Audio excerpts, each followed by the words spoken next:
So scam calls impersonating federal and local government agencies, those have been on the rise this year, prompting warnings about criminals who are using really personal information to pressure you to pay money out of fear if they contact you.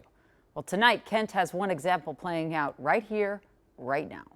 Thinking it's spam. After ignoring an unknown caller on Tuesday, This is the voicemail that was left for me. Ashley Bray heard something she couldn't shake. This is Sergeant Rick Ashby with the Pine County Sheriff Department. I have some estranged family up there, and I've been kind of waiting for years to get like a something's wrong call. I need for you to give me a call back as soon as you hear this correspondence. You know, to me, that sounds like somebody's dead. I panicked and called it back. That's when the Roseville teacher became even more concerned. You are in contempt of court for not appearing at a hearing as an expert character witness for a sexual assault case against one of your colleagues at Roseville area schools. He rattled off my address and then my specific work site within Roseville area schools. And I kept saying, how do I know this isn't a scam? And I asked for the judge on the case, which he gave me, a real judge. He gave me the actual number to the Pine County Sheriff's Department. He was then getting snippy with me and told me that I was wasting his time. And then he was giving me his badge number,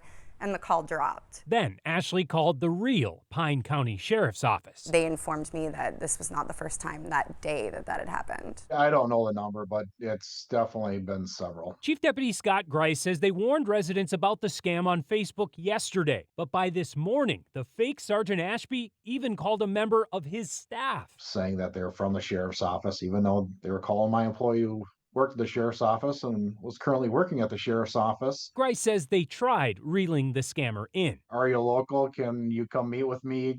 Type thing. This one lasted a little bit longer than most, but they eventually hang up on us. Unfortunately, he says these types of scams are becoming more convincing and frequent. The biggest thing is keeping people aware. I texted our teacher group chat a warning, this has happened. If someone calls you, it's a scam, to which Shannon replied, that happened to me this year. And as I'm on the phone, I'm like, this is a scam. Shannon Schuver says her caller accused her of missing a grand jury subpoena in Ramsey County. They knew I was with my kids and I was the only adult.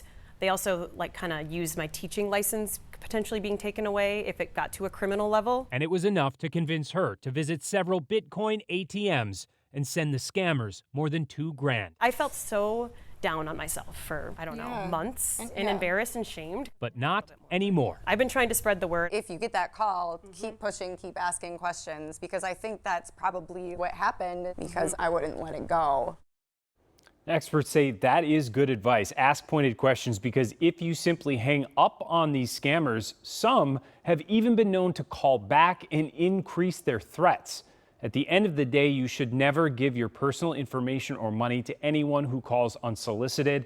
But again, Jana, that pressure gets ramped up and people just panic.